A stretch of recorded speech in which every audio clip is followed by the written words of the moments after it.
My name is Eric Cortina, and Barndominiums are my business.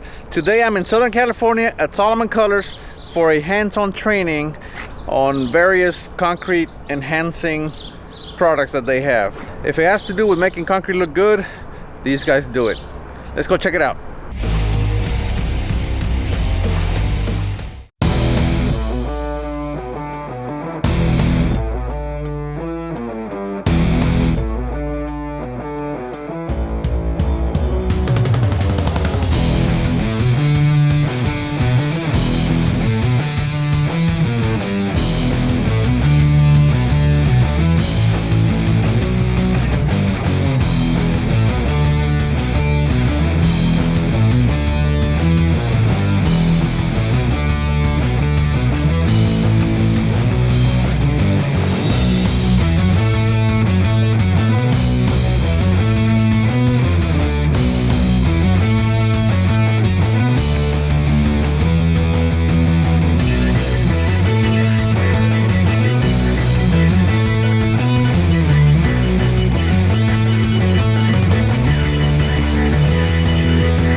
Profile of the CRX.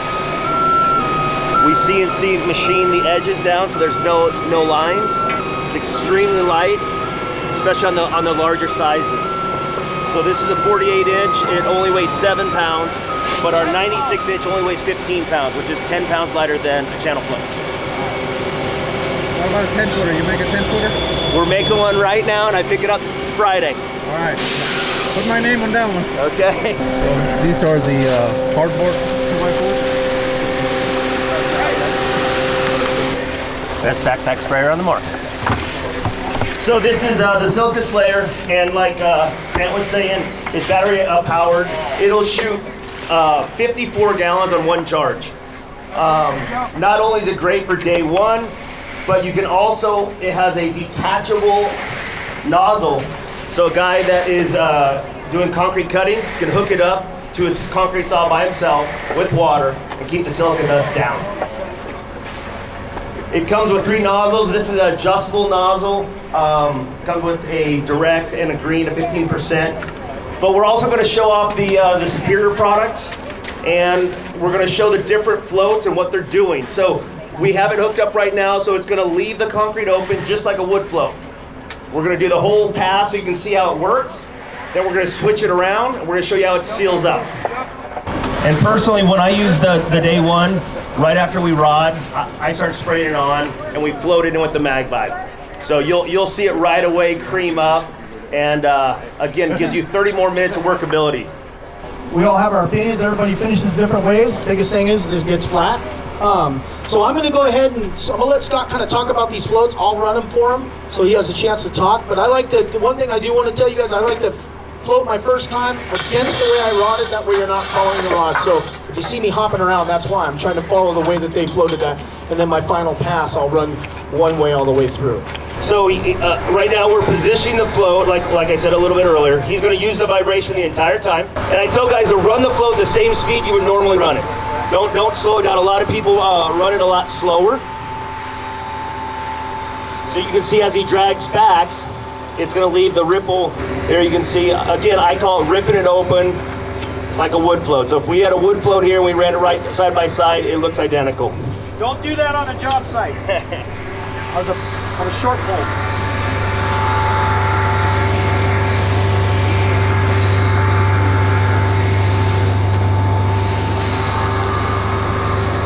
So again, you can see this is the second pass and it's sealing up on the way out. If you look behind the float, you'll see some little ripples with the concrete and the moisture. So in technical terms, what we're trying to do is we're trying to excite the water molecules. So if you move the water, anything heavy is going to settle. And why it works so good with the deactivator is the consistency. I had a customer who poured an entire driveway with the MagVibe Pro. They love the MagVibe Pro. They had a cleanup the next day. He said, Scott, I don't know why my guys did not use the MagVibe Pro on the cleanup. When they did the pressure washing, it did not look the same as the rest of the project. They had to tear it out. I like to run the day one, especially with color first.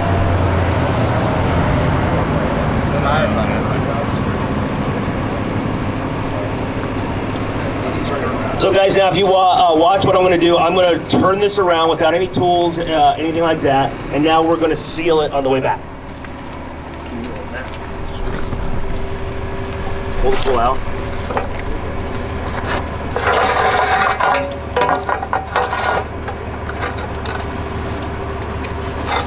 So you can see how easy that was. Again, no tools needed. It's 2 floats in one. So now it's going to open it up on the way out. It's going to seal on the way back. And when he's bringing it back, because it has the sloped edge, he can actually run it as flat as he wants to. And just to let you know, this is the first time he has ever used my product. So look how it seals it up. Look how flat the float is, and he's not digging an edge.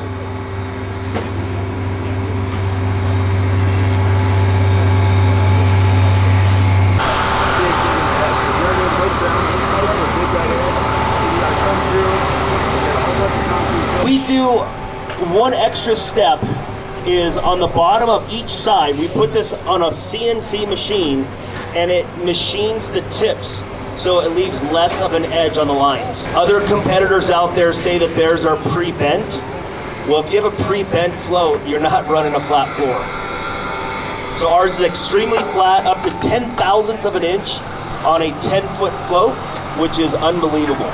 So if you want to adjust the tension, again, the tension knob is on the side. You can tighten that. Yes, sir. So the QAS, quick attach system, no one else has that on the market. It allows you not only to change tools very quickly, but also it protects them at the end of the day. So when I did concrete, my guys would put the float in the back of the truck, then shovels and wheelbarrows, and the thing would get busted up. Now at the end of the day, you take this off, you put it in we sell traveling cases, or you just put it in your toolbox. Protect the damn thing, rather than leave it on the float in the back of your pickup. Yeah, the question was how long does the floats last? Again, we heat treat it, so compared to others on the market, ours is going to be stronger and more durable than anything out there. We have heat treated gears in there rather than a mechanical arm or anything like that, or a worm gear. So I used to use the Rocket. Good device. It was the first actually tilting knuckle on the market. And then I used to use the knuckle head, which is a worm drive. The things I did not like about it is that you had to turn the pole multiple times to get the pitch. So I literally went to my engineer. I said I like the quickness of the Rocket, but the gears of the knucklehead. And this is what we have. So it's heat treated gears, and it's kind of like a differential in your truck.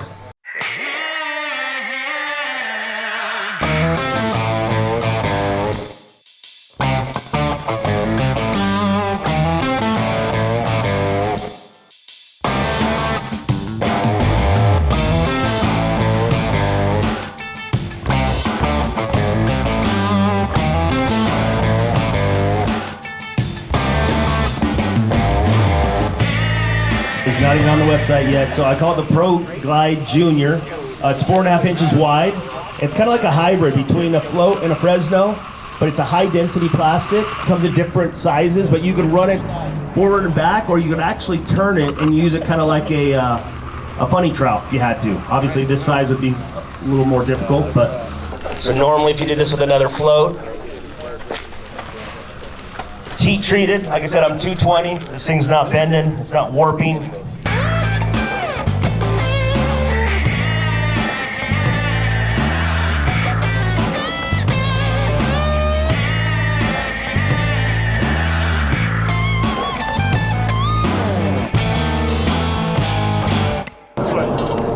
Whole thing over? No, just the top. Gotta go east. East, yeah, whatever. Wrong way, other way. He's telling you the top. What the hell? You're left, you're left. You guys are confusing me.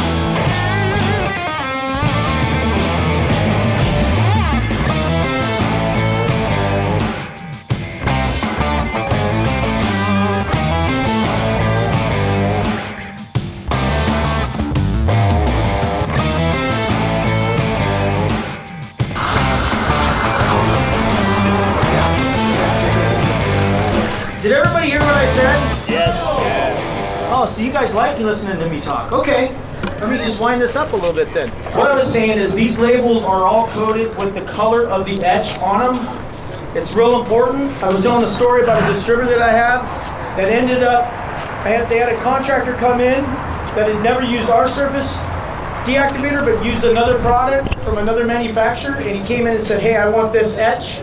Well, they just loaded up a color in the back of his truck because they thought it was the right one. Well, come to find out it was way deeper than it was supposed to be. So that's why we got these color coded. Purple has a purple label with it.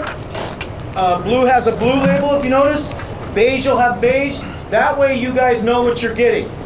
Also, if you look on the back of these, it shows you where that color etch sits. So we start off with beige as our lightest, and then the deepest is what?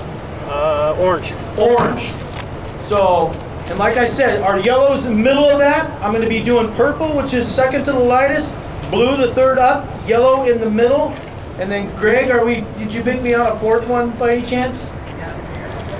So we're just going to kind of show a spectrum of different. Let's go orange. Orange. Okay, so one of my things with that is, that's a good point you brought up. When you start getting into a deep etch like that, you got to start thinking about mixed design. Pea gravel mix with a lot of sand, what's going to happen? It's going to etch really deep, right? It'll tell you the mills on there. That's going to etch so deep that pea gravel ain't biting down very good. So you need to change mixed design. You got to bump up your rock size. Because that's gonna be a super deep wash. It's like a blind guy doing brown sugar and coming back in the middle of the night in a winter month and washing. It's gonna be so blown out it's not even fun. So you wanna make sure if you're gonna go that deep, bump up your rock size. Because otherwise, that pea gravel is gonna be a quarter-inch hanging on. First time a guy turns his tires, there it goes. Straining the material is really important. This stuff's got solids in it. When it's sitting, it's gonna settle. You wanna shake these up really good, and then go in and strain this material before you spray. So everybody asks me, how cold can I use the product? Well, that doesn't matter. What matters is this product. If it's freezing outside, you're spraying the liquid on there, it's gonna get below 32. I don't know if I'd be doing this one. So, because that stuff could freeze. We're gonna be going with the deep etch. What I recommend on these deeper etches, they probably would have been sprayed a little while ago, a little bit sooner. The lighter the etches, I'm tight troweling quite a bit more. So we've got this laid down about to where our lightest would be. So it's real important that if you're going to go with a real light etch, you're going to get a tighter finish. So the tighter the etch, the tighter the trowel, okay? The other thing is too, I don't like to let these sit too long after my final pass. If your timing is right, this stuff will wash off like butter the next day no matter what. It was 115 degrees, I poured it 9 o'clock in the morning. I sprayed it on right after I made my final pass. We came back the next day at 10 o'clock, 115 all through the night, all the way to the night, back up in the morning. That stuff washed off like butter. But if you cracked it and let it sit for 30, 40 minutes and then come back and spray, you're not gonna get the penetration that you need. So it's real important to get good penetration. The second thing, I go off of my tech calls. The second thing is, why is it washing inconsistent? Okay, it's got an acid and it's got like a synthetic plastic. The key is to make sure you get proper coverage. So what you're gonna do is you're gonna go and you're gonna spray one coat. Everybody tries to load up that first coat the first time. You're gonna spray that first coat on, let that sit. By the time you get down to the end of it, that stuff's starting to gel up a little bit. You're gonna come back and do one more light coat. And what that's gonna do, it's gonna almost emulsify into itself and lay down. You're trying to get this stuff to dry like plastic on there because you want to keep the air off it. If it's inconsistent in the spray, it's gonna be inconsistent in your wash. I will guarantee that. And then you'll be calling us, why is your stuff inconsistent? How did you spray it? I put one coat on. You gotta remember that concrete's hydrating in different spots too. So it's gonna suck up just a little bit of that. You wanna get 2 coats, you got to keep the air off it. And the reason why I can testify that is because back in the day when I used to use brown sugar in our area, you only get 1 etch. If you left it overnight and came back the next day, it would never wash off. It'd be really tight.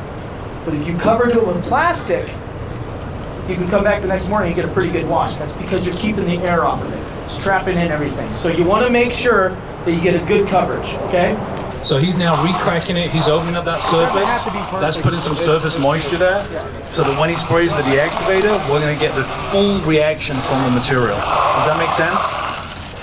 You'll see on our TIS, we have a wide range of coverage rates for this material. We talk about everything from 200 square feet per gallon all the way up to about 100, 500 square feet per gallon. Everything is based on the type of sprayer you guys are using. Most people use these kind of sprayers, Chapin sprayers, Swiss mix sprayers, whatever it is. Your coverage rates are probably going to be closer to that 250 to 300 is kind of, even if you're doing what Grant said and you're going to do the 2 applications, you're still going to be in that 300 square feet per gallon kind of window. Surface deactivator is made from tartaric and citric acid. The way it works is the different blend of tartaric and citric is what gives you the depths of exposure, okay? So, Let me give that just a minute. utilizing the surface, A light one, yeah. is always best practice. Any of you guys doing sealers on any kind of concrete, neutralizing the surface with something like NutriClean, critical. You're neutralizing the surface before you seal. Yeah, blue's going to be third up from the very bottom. And this is probably one of the most popular. Well, matter of fact, I know it is. Blue is our most popular etch out there because it resembles a pretty true sandblast. So purple and blue are pretty much our big sellers. When you're stripping and facing steps, you want to make sure that when you strip those steps that you work as much as that cream to the surface as you can. You don't want rock pockets, you don't want seam lines. If you got seam lines, you need to tap all that stuff out. So when you're setting this stuff up, you need to be thinking ahead of yourself and really making sure that your form work is clean and consistent. Because anything that you don't mag out is going to show up in the wash. If you got rock pockets and bug holes, that stuff's going to show. So you want to make sure that you're filling all that in. Me personally, everybody does it a little bit different. We use resin floats. I'll use a lot of resin floats so I can get some friction and really get as much of that cream up as I can. The other thing that you want to do is you want to put steel to it. Because if you just leave it rough and open, this product's going to penetrate through. It could still be a light etch, but what it's going to do is it's going to pass through that because it's porous and you're going to overexpose it. So you want to chap that surface. If there's ever a time to let something chap up just a little bit, that's probably the time, but you don't want to wait too long. And because it is a face, it's going to want to run down. So you want to do a one light mist, let it gel just a little bit, and on the second coat, it's going to want to grab itself and seal up. I personally haven't had too many issues with that puddling in the crotch of the step, but if you do, it's not the end of the world to take a little roller and maybe work that stuff out and blend it back. This glaze over, that's pretty good. But I do recommend the 2 coats on bigger projects because what's going to happen is you're going to end up having some splotching. This is so small, I know that you're probably not going to see any inconsistencies. We know that this is going to have to get sprayed one more time, but this over here is light. But when you got your true color like that, that's good. That's where 2 coats will help. So usually by the time you've gotten down and sprayed your project, it's time to drop back and spray again. All right, so day 1 is done. So much knowledge here. I learned so much today. These guys are amazing. Like I said, anything that can make concrete look good, these guys have it. So like I said, that's the end of day 1. We're gonna be back tomorrow and we're gonna keep working on concrete. So we'll see you tomorrow. We are Texas Barndominiums.